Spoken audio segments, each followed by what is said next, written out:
کہ اے مومنوں تم پر جہاد فرض کیا گیا ہے، اگرچہ یہ تمہارے نزدیک یعنی کہ مشکل لگتا ہے کام، یہ تو ہوتے ہیں، مال چھوڑنا پڑتا ہے، اولاد چھوڑنی پڑتی ہے، گھر والے چھوڑنے پڑتے ہیں۔ رب فرماتا ہے کہ تمہارے نزدیک یہ مشکل کام ہے، لیکن بعض دفعہ آپ نے دیکھا ہوگا کہ جو کڑوی دوائی ہوتی ہے وہ زیادہ ہوتی، تمہاری طبیعت پر یہ مشکل گزرے گا، لیکن اے لوگ جہاد تم پر فرض کیا گیا ہے۔ کب فرض کیا گیا ہے؟ اب جہاد کرنے کے لیے شرطیں ہیں کہ جہاد فرض کب ہوتا ہے؟ ویسے تو فرض کفایہ ہے، لیکن فرض عین کب ہوگا؟ فرض عین جہاد اس وقت ہوتا ہے کہ جب کفار مسلمانوں پر ظلم کرتے ہیں تو جہاد فرض ہو جاتا ہے۔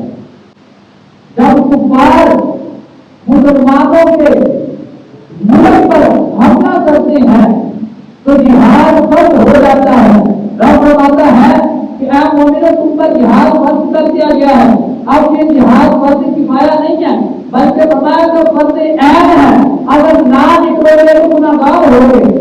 عزیز ساتھیو، ابھی ہم اپنے ملکوں میں الجھے ہوئے ہیں، فلسطین کے مسلمان کٹ رہے ہیں، کشمیر کے مسلمان کٹ رہے ہیں، بچپن سے سنتے آ رہے ہیں کشمیر آزاد ہوگا، کس نے آزاد کروایا؟ حکمرانوں کی تو غیرت ہو گئی، میں ان کی بات نہیں کرتا، میں اپنے قوم کی بات کرتا ہوں جو حضور نے فرمایا ہے۔ حضور فرماتے ہیں کہ مسلمان ہیں یہ ایک جسم کی طرح ہے، ہمارے جسم کے ٹکڑے ہو رہے ہیں لیکن ہم آرام کی نیند سو رہے ہیں۔ صلاح الدین ایوبی کا ایک جملہ یاد آتا ہے، وہ کہتے ہیں کہ صلاح الدین کو اس وقت تک آرام نہیں آ سکتا، صلاح الدین اس وقت تو سو نہیں سکتا۔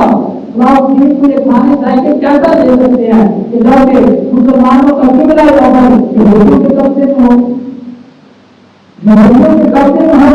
رب علیکم القتال وهو كره لكم، ایمان والوں کو پر جہاد فرض کر دیا گیا۔